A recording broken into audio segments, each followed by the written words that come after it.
maka kita sudah biasa untuk melakukannya. Wallahu turfa'u fihi al-a'malu ila rabbil alamin. Dan di bulan inilah, di bulan Sa'ban, amal perbuatan manusia diangkat ke hadirat Allah semesta alam.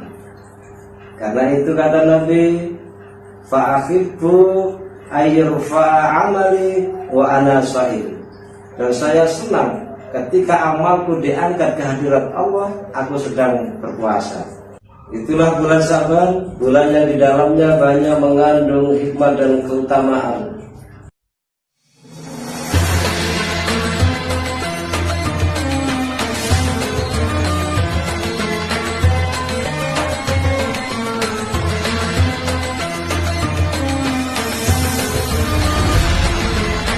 Assalamualaikum warahmatullahi wabarakatuh.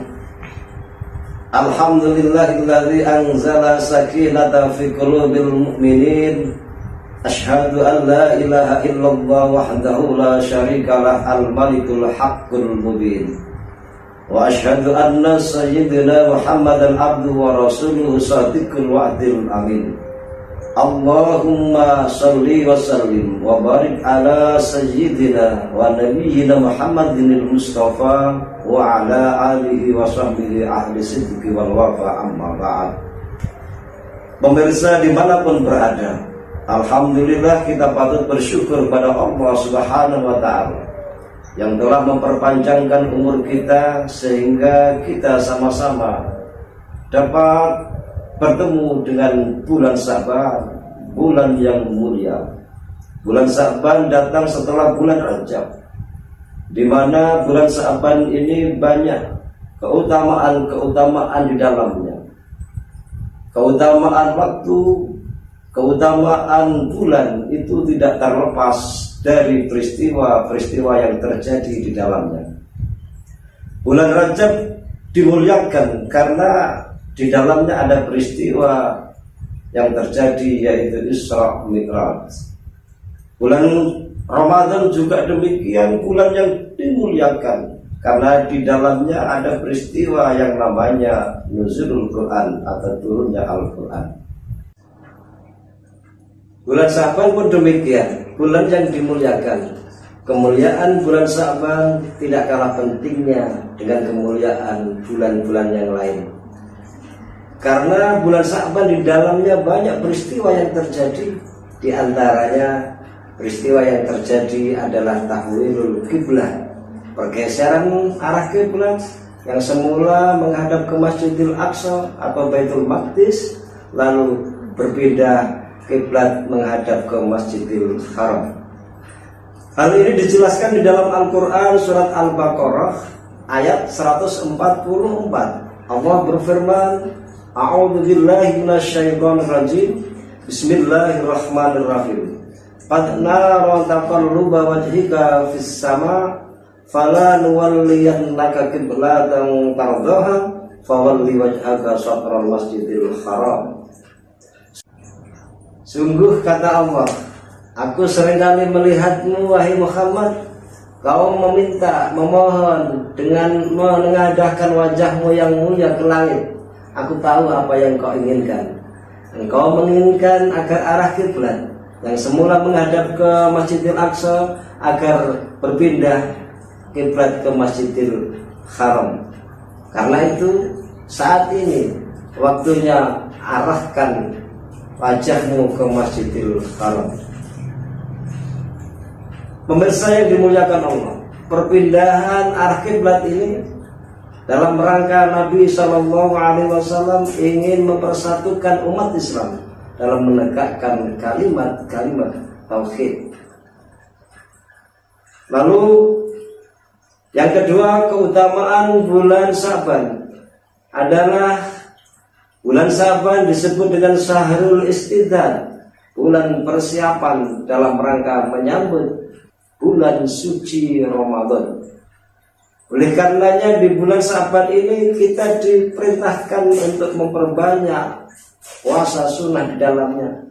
Sebagaimana Sayyidah Aisyah meriwayatkan dalam sebuah hadis, lam yakunin Nabi sallallahu alaihi wasallam tasumu fi syahri aktsar min Sya'ban. Sungguh aku tidak pernah melihat Rasulullah SAW berpuasa sunnah di bulan lain sebanyak puasa sunnah yang ada di bulan Sya'ban. Artinya kita diperintahkan untuk melakukan berpuasa sunnah ini dalam rangka agar ketika kita sudah memasuki bulan Ramadan, di dalam bulan Ramadan ada perintah agar umat Islam yang beriman diwajibkan untuk berpuasa, maka kita sudah biasa untuk melakukannya. Allah turfa'u fihil a'malu ila rabbil alamin. Dan di bulan inilah, di bulan Sya'ban, amal perbuatan manusia diangkat ke hadirat Allah semesta alam. Karena itu kata Nabi, fa'akhibbu ayyurfa'a amali wa ana sha'im. Dan saya senang ketika amalku diangkat ke hadirat Allah, aku sedang berpuasa. Itulah bulan Sya'ban, bulan yang di dalamnya banyak mengandung hikmah dan keutamaan. Termasuk ada satu momen yang banyak ditunggu-tunggu oleh kita umat Islam, yaitu malam pertengahan bulan Sya'ban, atau disebut dengan malam nisfu Sya'ban. Dalam waktu dekat ini kita akan memasuki malam nisfu Sya'ban. Begitu masuk malam nisfu Sya'ban, banyak amaliyah-amaliyah yang digelar oleh sebagian masjid di Indonesia. Ada yang menggelar yasinan, ada yang menggelar tahlilan, ada yang menggelar istighosah, ada yang menggelar khatmil Quran, ada yang menggelar sholawatan, dan masih banyak amaliyah-amaliyah yang diamalkan di malam nisfu Sya'ban, termasuk membaca surat Yasin 3 kali dengan niatan tulul umur bitta'atillah, panjang umur dalam ketaatan pada Allah Subhanahu wa taala. Panjang umur tambah taatnya, tambah umur, tambah berkah, tambah umur, tambah bahagia, tambah umur, tambah bermanfaat. Lalu niat yang kedua, agar kita dikaruniai rezeki yang halal, banyak, barokah, manfaat untuk beribadah kepada Allah Subhanahu wa taala. Kemudian niat yang ketiga, agar kita tetap iman Islam, husnul khatimah, bahagia dunia sampai bahagia akhirat kelak. Setiap selesai membaca Yasin, kita tutup dengan doa nisfu Sya'ban. Kemudian dilanjutkan dengan salat-salat sunnah, baik itu salat sunat hajat, salat sunnah taubat, salat sunnah tasbih, salat sunnah hajat. Kemudian ditutup dengan salat sunnah witir. Sekarang pertanyaannya, dari amaliyah-amaliyah yang kita amalkan tadi, mana yang paling sunnah dan mana yang paling sesuai dengan syariat Islam? Jawabannya semua sesuai dengan sunnah dan semua sesuai dengan syariat Islam. Lalu pertanyaan kedua, mengapa banyak di antara kita umat Islam menunggu momen-momen malam nisfu Sya'ban ini? Karena banyak riwayat yang menjelaskan bahwa pada malam nisfu Sya'ban ini Allah akan melihat kita, mengevaluasi kita, apa yang kita lakukan dalam 1 tahun itu. Lalu Allah akan mengampuni seluruh hambanya, kecuali orang yang musyrik kepada Allah dan orang-orang yang menyimpan dengki, permusuhan kepada sesama. Sebagaimana Nabi SAW sampaikan dalam hadisnya, innallaha la yuttali'u fil laili nisfi min Sya'ban fayaghfiru li jami'i khot illa li masyarik aw masakin. Sungguh Allah Subhanahu wa taala pada malam nisfu Sya'ban akan melihat seluruh makhluknya, akan melihat kita, kemudian Allah akan mengampuni kecuali 2 orang golongan, yaitu orang yang musyrik kepadanya dan orang-orang yang mempunyai sifat hasud, dengki kepada saudaranya, kepada sesama. Supaya kita tidak ketinggalan momen ini, berikut kami jelaskan kapan malam nisfu Sa'ban 1446 Hijriah atau malam nisfu Sa'ban tahun 2025.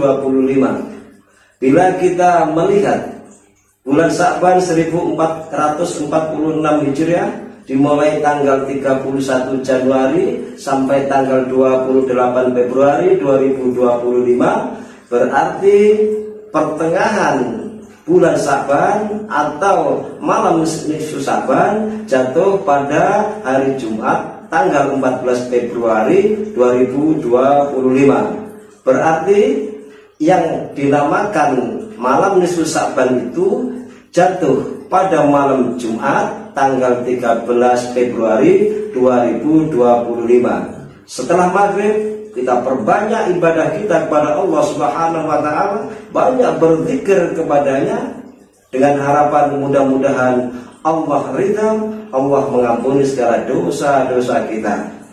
Dan keutamaan bulan Sa'ban berikutnya adalah turun ayat perintah untuk bersolawat kepada Nabi Sallallahu Alaihi Wasallam, sebagaimana dijelaskan di dalam Al-Quran surat Al-Ahzab ayat 56. Allah berfirman, Bismillahirrahmanirrahim, Innallaha wa malaikatahu yusalluna 'alan nabi ya ayyuhalladzina amanu sallu 'alaihi wa sallimu taslima. Sesungguhnya Allah dan para malaikatnya bersolawat untuk Nabi. Ya ayyuhalladzina amanu, wahai orang-orang yang beriman, bersalawatlah untuk Nabi, sallu alaihi wa sallimu taslima, dan sampaikan salam penghormatan kepadanya. Maksud dari ayat ini, Allah juga bersalawat kepada Nabi dengan tujuan Allah senantiasa memuji Nabi Sallallahu Alaihi Wasallam. Begitu pula para malaikat-malaikat Allah juga bersalawat kepada Nabi dengan tujuan untuk mendoakan Nabi dengan doa-doa kebaikan. Maka kita sebagai seorang muslim yang beriman pun dipanggil supaya juga bersalawat kepada Nabi dengan tujuan agar kelak kita mendapatkan syafaatul uzma di yaumil kiamah. Pemirsa, demikian terkait masalah hikmah dan keutamaan apa yang ada di bulan Sa'ban. Mudah-mudahan bermanfaat, kurang lebihnya mohon maaf. Wallahul muwaffiq ila aqwamit thoriq. Wassalamualaikum warahmatullahi wabarakatuh.